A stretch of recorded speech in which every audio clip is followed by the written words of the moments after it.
આગ્રે પોલીસના સકંજામાં આવ્યો લલ્લા બિહારી। અમદાવાદ ક્રાઇમ બ્રાન્ચે લલ્લા બિહારીની ધરપકડ કરી।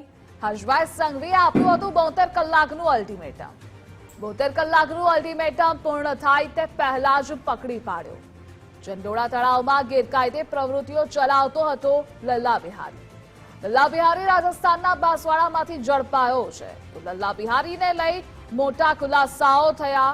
લલ્લા બિહારીને 4 પત્ની અને 9 બાળકો હોવાનો ખુલાસો થયો છે।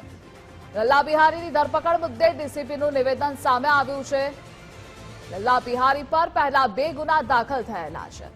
હત્યાના પ્રયાસનો આરોપી પેરોલ જમ્પ કરી ગયેલો છે। તો રિમાન્ડ પૂર્ણ થયા બાદ મોટા ખુલાસા થઈ શકે છે। આરોપી એ વ્યાજખોરીના ધંધા સાથે પણ સંકળાયેલો હતો। અલગ અલગ એજન્સીઓના દસ્તાવેજ પણ મળી આવ્યા છે। ઉત્તર પ્રદેશના કાસગંજમાં પણ તેની મજબૂત પકડ છે। તો યુપીના કાસગંજ સુધી ભાગવાની ફિરાકમાં આ આરોપી હતો। દબાણ, ગેરકાયદે ધંધા અને સંડોવણી અંગે તપાસ થશે। કેટલાક એજન્ટની માહિતી મળી છે, તેના પર પણ વોચ છે। ડિમોલેશનની કામગીરી અટકી નથી, હજુ ચાલુ છે। અમુક એજન્ટ બાંગ્લાદેશના લોકો સાથે સંકળાયેલા છે।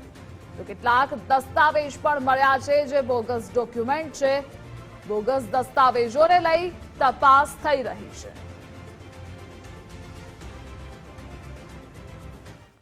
રાજસ્થાનના ધારી વિસ્તાર બાજુથી અમારે આજે એ લલ્લાની ધરપકડ કરવામાં આવેલી છે અને અત્યારે એમની પૂછપરછ ચાલુ છે। એમાં એ લોકો જે પાર્કિંગના પૈસા કે બીજા ઝોપડાનો એ પૈસા ઉઘરાવતા હતા, એ લોકોની કાઉન્ટિંગ માટે એમના જે છોકરાની પૂછપરછ કરવા માટે એમાં આપણે ધ્યાન ઉપર આવેલું છે, જેમાં 9 લાખથી ઉપર રૂપિયા અને આશરે લગભગ 250 ગ્રામની આજુબાજુ સોનું દાગીના મળ્યા છે અને ઘણા બધા રેકોર્ડ્સ, ડાયરીઝ, બીજા પુરાવો મળ્યા છે અને એમની તપાસ અમે કરી રહ્યા છીએ। એમને ઉપર અગાઉ 2 ગુના દાખલ થયેલું છે, જેમાં એક રાયોટિંગનો અને એક અટેમ્પ્ટ ટુ મર્ડરનો ગુનો દાખલ હતો અને એ જે અટેમ્પ્ટ ટુ મર્ડરના ગુના હતા એમાં એ પેરોલ જમ્પ કરી ચૂક્યા છે। તો એ આગળ અમે પણ તપાસ કરીશું। તો આગ્રે પોલીસના સકંજામાં આવ્યો લલ્લા બિહારી। આજે લલ્લા બિહારીને 2:30 વાગ્યે કોર્ટમાં રજૂ કરાશે। અમદાવાદ ક્રાઇમ બ્રાન્ચે લલ્લા બિહારીની ધરપકડ કરી છે। હર્ષભાઈ સંઘવીએ 72 કલાકનું અલ્ટિમેટમ આપ્યું હતું।